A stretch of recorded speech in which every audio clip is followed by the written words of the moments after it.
Hello everybody, here we are today doing our season preview for the Washington Capitals, talking about whether or not the Caps are in a start of a new era. So before we get started with it, please make sure to subscribe if you're new to me or hockey, whatever the case may be. That being said, let's get on into it. So last year, Washington finished with 91 points and actually made the playoffs. I was pretty surprised by that, as well as probably a lot of other people, but they were able to get back into the postseason. Problem is, they ran into the New York Rangers, who won the President's Trophy that year, and they were swept. It was a pretty quick trip in the playoffs, but it was still a trip nonetheless. But I think that for the organization and for the front office, they probably understood that this team that isn't that far removed from winning the Stanley Cup hasn't really seen any success since then in the postseason, and knew that some changes needed to be made if they actually wanted to be a legit playoff team. So this side goes out and makes a handful of big moves for this upcoming year and has fans probably feeling more like they have a reason to watch this side instead of some of their own personal reasons, and for more of the team reasons where you say, this club actually could make me happy watching them play, which is not something that every fan can say for their team. So with that kind of all being brought up, what are some storylines to talk about for this side for this season? So the first one is talking about a lot of the new faces that have been brought over to Washington, and this is where you just understand how much of an impact these new guys could have for the team. We're talking about guys like Jacob Chychrun, a younger defenseman that is still trying to prove that one big year wasn't a one-hit wonder for him. And I think this is a really good gamble because he is a guy that's going to be playing for a contract, but also is only going to get paid less than $5 million a year, or for the season, I should say, with his cap hit. If he is able to produce a big year, you could probably reward him with a long-term contract and say, we feel like he's going to be part of the future. We know that he could be this very high-end offensive defenseman for us, and is just going to be one of those players that could be a difference maker for the team, even if it's just for this year. Then you've got Matt Roy. Roy is also another defenseman that isn't too old. He's 29 years old. He is a very experienced blue liner and is somebody that'll probably go out there and be missed by LA, and is part of this blue line that has now got three guys in their top four that are 29 or younger. Looking at Roy, that is 29. You're looking at Chychrun, that I think is 26. And then, of course, you got Sandin, that is 24, 25. This blue line over the past couple of years has been really revitalized, which is fun to watch out for and see if it's going to be able to produce and be a good unit, especially that top four, because you need your top four to be good if you want to be a playoff team with good aspirations. Then you've got Pierre-Luc Dubois, who's in kind of a sink or swim situation here, as I know I just butchered the phrase there. Either way, looking at PLD, he's in a spot right now where he's got a long-term deal and is on, I think, the fourth team in his career at this point. If things go well for him, he could prove to be their best center down the middle going forward. Or in the future, at least, he could be maybe their second best center if things go well in that situation.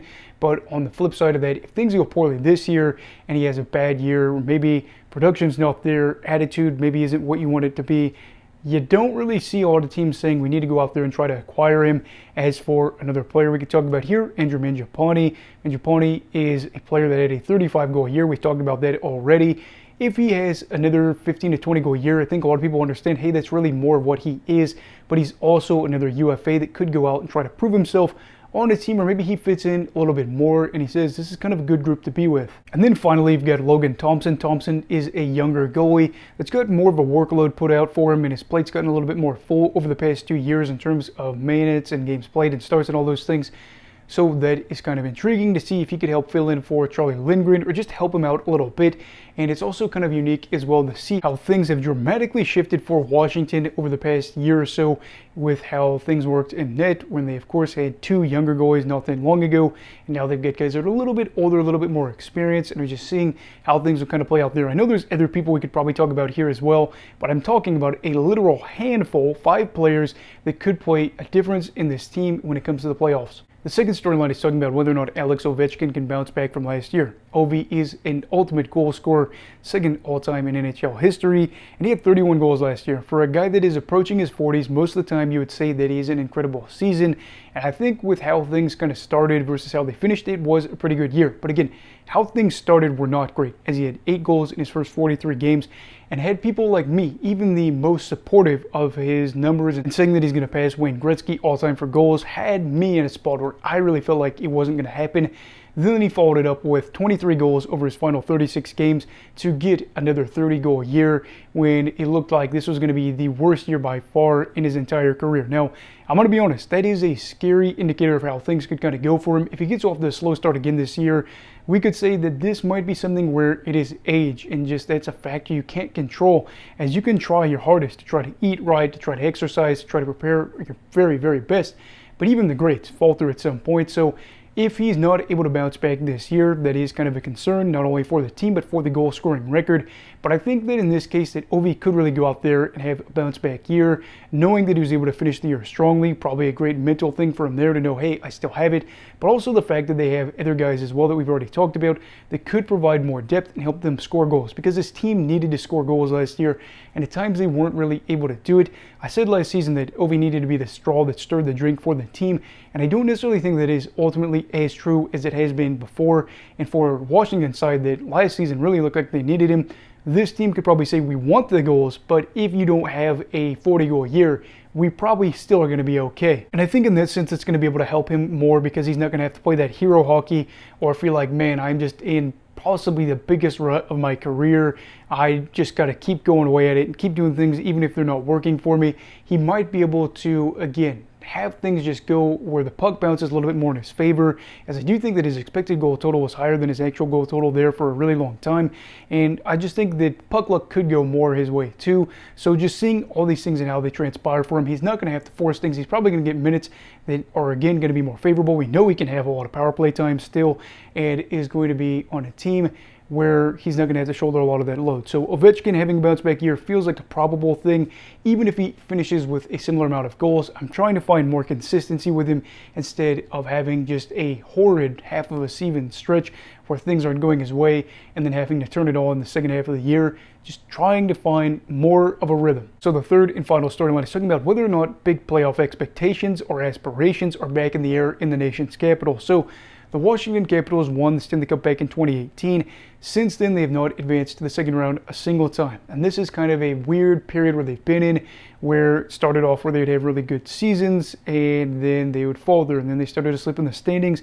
And then they missed the playoffs as it culminated in an 80-point year before bouncing back up in the standings with a 91-point season and 11-point improvement. That was good, but I still think that everybody kind of had that understanding that this team was not going to go out there and they weren't going to knock anybody off. The Rangers were going to beat them. There wasn't going to be this 2019 Columbus Blue Jackets where they were able to bounce the President Trophy winning team. It just wasn't going to happen. This was a side that had been really old, that had guys that had a lot of injuries, and just had probably seen a lot of their better days behind them. As a lot of the core guys are gone too, or retired, or playing overseas, or just whatever the case may be. Now this team is in a totally different spot where I think just from one year to the next, they really do feel like a side that is a little bit more reinvigorated. Maybe not to the sense of like the Nashville Predators, where I looked at them at the start of last season and didn't have high hopes for them, and now this year I do. But they are truly in a better spot, like one of those teams that you say, this could actually mean something. They could be one of those sides that is able to get all into the second round. And I know on paper they truly aren't a Stanley Cup contender. They don't look like the teams like Edmonton, like Dallas, like Florida, whatever size you look at that you view as a top tier team. They don't stack up on paper. But the difference is they don't really need to be a Stanley Cup contender at the moment. Is again playing for Ovechkin's record, playing for the fact that they're just trying to keep their playoff kind of run going, even though the run that they went on, that was that streak, is over. But just kind of this era of success where things have been relatively good for them. And even when they had good seasons before, there was a time or two they missed the playoffs. I think 2014 or right around there they missed.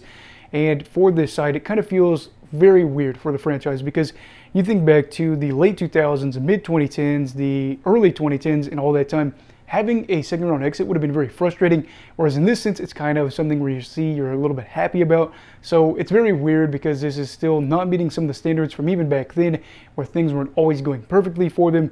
But I would say that what we've seen over the past 5 or 6 years, a second round appearance would just be terrific for this side. And while I do think that it's going to be harder for this team to get the playoffs this year, I do imagine the front office says we're in a better spot than we were last year. We have Carberry, who's going to be in his second season as head coach. There are reasons to feel good about why we could be able to be that David in the Goliath situation. So overall, what are my thoughts on the Washington Capitals for this season? Well, Washington is a team that I really didn't expect to make the playoffs last year, and I feel like I was pretty negative in their season preview, where we see now within a year Oh, how a difference makes in terms of time, as in this case, I feel like Washington is probably going to go out there and be in the playoff mix. Carberry, like I've already talked about, is going to be trying to guide this team yet again and saying, look what we did last year.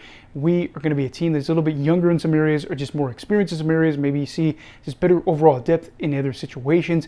And that's why I feel like this team could be feeling better than they've been mentally in years for this group. And that's where I'm very excited to see what happens. Do I think they're going to go on past the second round? I probably don't think that's really the case, but I am going to be watching this team. Now, could they fall off now after I just hyped them up? That's very real. That's a possibility. And I think if that was the case, it would be a little bit ironic. But I think the narrative, if that was actually the case, would be more of, oh, we had too many players joining the team all at once with a lot of different players coming from different teams. And we just couldn't mesh in time. We couldn't get things going the way we wanted. And you could see maybe some veteran guys not produce. All of these things you could say are more of the excuses. But guess what? We don't want to hear excuses just yet. And we know Washington isn't going to be making excuses right now, as there's still a full season right in front of us. We are getting so close to preseason starting, or just a regular season starting, and I'm excited, and I hope Washington fans are for this season too. Anyway, what are your thoughts for the Washington Capitals this year? Do you think they'll make the playoffs? Do you think they'll get on to the second round? I want to know all that down below in the comments. Also, please make sure to like this video if you enjoyed it. Subscribe if you're new. Everybody stay safe. Have a great night. And you go with hockey, all right. Goodbye, Brigadiers and Brigadettes. This is your captain signing off. Have a great night.